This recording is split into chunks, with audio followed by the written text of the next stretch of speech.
আজকে আমাদের একটা মুরগি আনছে, দেখুন লাল মুরগি, এটা কক মুরগি। আজকে এই মুরগিটা রান্না করব, আলু দিয়ে একটু ঝোল ঝোল করে রান্না করব।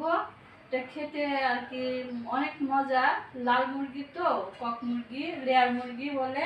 এটা খাইতে অনেক মজা লাগে, দেশি মুরগির মতো। এটা আজকে রান্না করব। তারপরে যে পুরা দিব, একটু পুরা দিয়ে নিতে হবে। যে দেখুন, এই যে পুরা দিয়ে নিচ্ছি, একটু হালকা পুড়ে নিতে হবে। পুড়ে নিলে যে লোমগুলা না, পাতলা পাতলা লোম থাকে, লোমগুলা পুড়ে যাবে। এভাবে পুরা দিয়ে নিতে হয়, তাহলে কিন্তু ভালো হয়।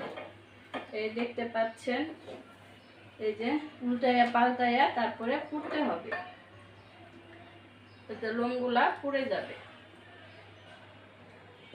আমাদের আজকে মুরগিটা রান্না করব, আমি আলু দিয়ে ঝোল করে রান্না করব।